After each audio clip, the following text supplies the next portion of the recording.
आज चिड़िया बहुत परेशान थी क्योंकि सुबह से उसका पति घर नहीं आया था और वो अब अपने पति की तलाश में निकली थी। साथ ही साथ उसे अपने बच्चों की भी चिंता सताए जा रही थी कि अचानक उसकी नजर एक पेड़ पर पड़ती है। वहाँ उसका पति खून से लथपथ पड़ा था। चिड़िया उसे देखकर रोने लगती है। ये क्या हो गया? मेरे पति को किसने मार दिया? मैं अपने बच्चों को क्या कहूँगी? चील चिड़िया की आवाज सुनकर वहाँ आ जाती है। वाह, क्या बात है, आज तो बिना मेहनत के ही शिकार मिल गया। तुमने मेरे पति को मार डाला। मेरे छोटे छोटे बच्चे कैसे जिएंगे? अब मुझे जाने दो। मेरे बच्चों पर दया करो। मगर चील उसकी एक नहीं सुनती और उसे अपने साथ ले जाती है। चिड़िया के दोनों बच्चे अपने मम्मा पापा का इंतजार कर रहे थे। भाई, अब तो शाम होने वाली है। मम्मा पापा अब तक घर नहीं आए। मुझे बहुत डर लग रहा है। मेरी प्यारी बहन, तुम डरो मत, मैं हूँ ना तुम्हारे पास। मम्मा पापा अभी आ जाएंगे। वो छोटे बच्चे 2 दिन ऐसे ही इंतजार में रहे, मगर ना तो चिड़िया लौट कर आई और ना ही उनका पापा। भाई, अब हम कहाँ जाएंगे? क्या हमारे मम्मा पापा को चील ने खा लिया है? क्या अब हमें भी चील खा जाएगी? नहीं मेरी बहना, वो जल्द लौट आएंगे। भाई, आप मेरे साथ रहना। मुझे बहुत डर लग रहा है और मम्मा की याद भी बहुत आ रही है। फिर वो दोनों छोटे बच्चे एक दूसरे के गले लगकर रोने लगते हैं। मुझे अपनी बहन की रक्षा के लिए कुछ ना कुछ तो करना ही होगा। कुछ देर बाद वहाँ से एक कौवी गुजरती है जिसके साथ 2-3 नौकर उसके आगे पीछे थे। वो बहुत अमीर कौवी थी। कौवी आंटी, क्या आप हमारी मदद कर सकती हैं? हमारे मम्मा पापा 2 दिन से घर नहीं आए। आप हमें कुछ दिन अपने घर रख लें।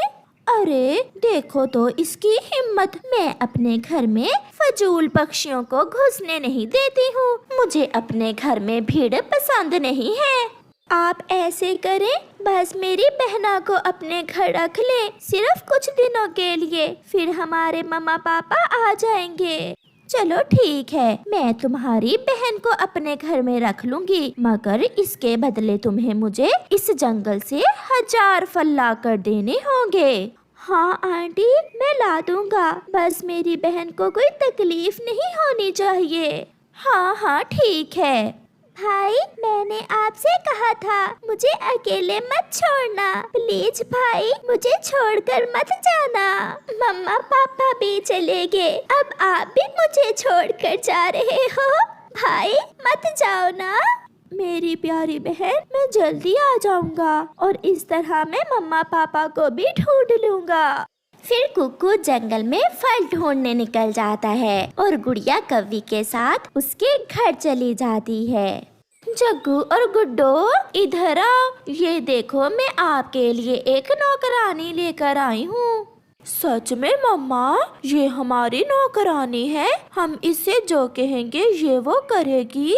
हाँ हाँ बेटा, ये सब करेगी। फिर वो अपने घर का सारा काम उस मासूम गुड़िया से ही करवाने लगे। दूसरी तरफ चील ने भी चिड़िया को अपनी नौकरानी बनाकर कैद कर रखा था। छोटी चिड़िया, मैं अपना खाना तलाश करने जा रही हूँ। तुम घर का सारा काम करके रखना, वरना ये ना हो कि मैं तुम्हारे बच्चों को भी खा जाऊँ।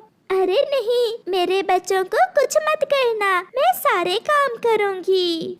चील नया शिकार तलाश करने जाती है और खुद ही एक शिकारी का शिकार बन जाती है। शिकारी चील को निशाना लगाकर खूब हंसने लगता है और चील झाड़ियों में गिर जाती है। शिकारी काफी देर चील को ढूंढता रहता है और फिर चला जाता है। कुकू भी वहाँ से गुजर रहा था कि उसकी नजर खून पर पड़ती है। अरे, ये खून कहाँ से आया? कहीं ये मेरे मम्मा पापा का खून तो नहीं?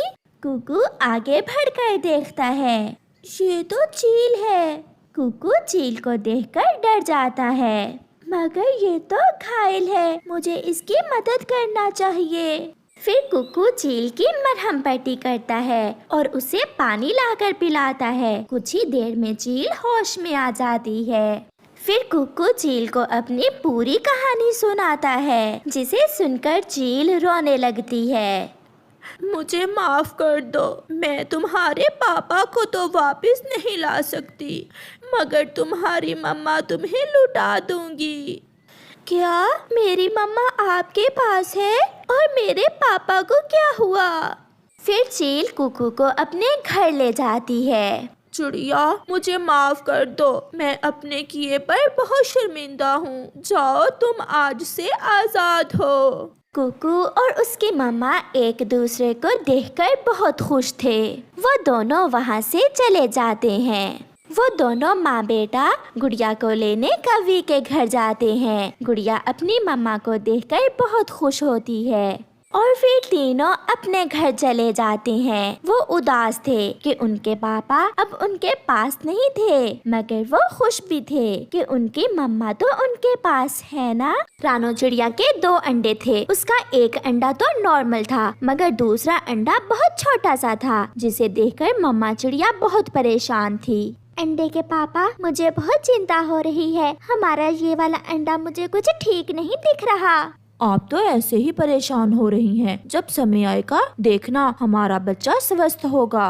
वो दोनों पति पत्नी फिर से अपने अपने कामों में लग जाते हैं। मम्मा चिड़िया घोंसले की मरम्मत शुरू करती है, जबकि पापा चिड़िया भोजन लेने निकल जाता है। दिन गुजरते गए और फिर एक दिन सुबह सवेरे ही चिड़िया के दोनों अंडे टूटते हैं और उनमें से 2 बच्चे निकलते हैं। एक बच्चा तो स्वस्थ था, वो थोड़ा बड़ा था, जबकि दूसरा बच्चा बहुत कमजोर और छोटा सा था। मम्मा, मम्मा देखें भाई कितना टिड्डा सा है। मम्मा, जब मैं इतना मोटा ताजा हूँ तो भाई ऐसा क्यों है? मम्मा देखें, भाई मेरा मजाक उड़ा रहा है। भाई को मालूम नहीं कि छोटे भाइयों का मजाक नहीं उड़ाते। अच्छा चुप कर जाओ मेरे बच्चों, मैं पहले ही बहुत परेशान हूँ। आप चिंता न करें मम्मा, मैं ठीक हो जाऊंगा। फिर शाम को पापा चिड़िया भी अपने बच्चों के लिए भोजन लेकर आ जाते हैं। हमारा एक बच्चा बहुत कमजोर है। मैं देखता हूँ।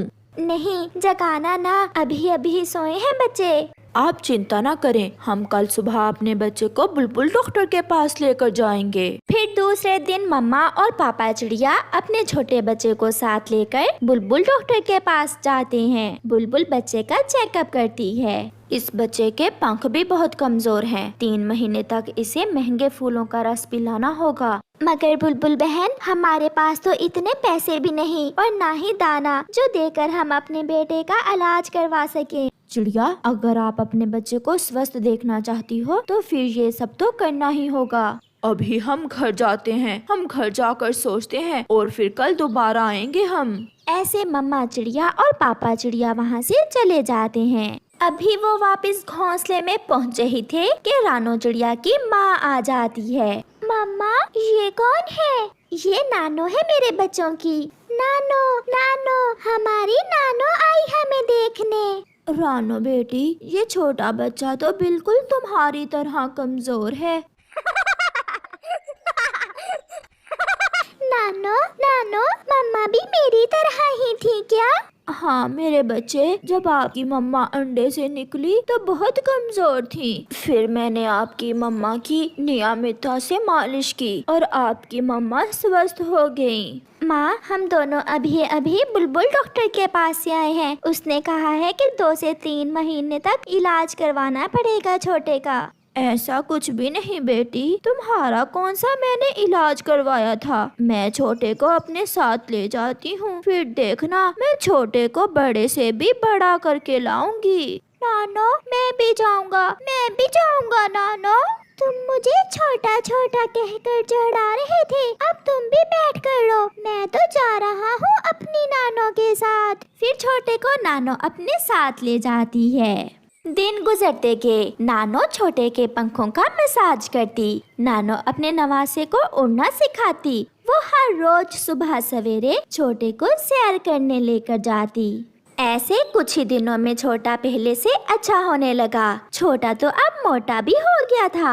नानो नानो अब मैं ठीक हूँ। फिर हम जाते हैं। ऐसे शाम को छोटा अपनी नानो के साथ वापस अपनी मम्मा के पास जाता है। छोटे, तुम इतने मोटे ताजे कैसे हो गए? जैसे मैंने आपकी मम्मा को मोटी ताजी किया था, ऐसे ही छोटे को किया है। माँ सच, छोटा तो पहचाना भी नहीं जा रहा। बड़े नानो मुझे हर रोज बादाम और शहद दिया करती थी। मैं भी जाऊंगा नानो साथ, मैं भी जाऊंगा। फिर वो सारा परिवार खुशी की जिंदगी गुजारता है।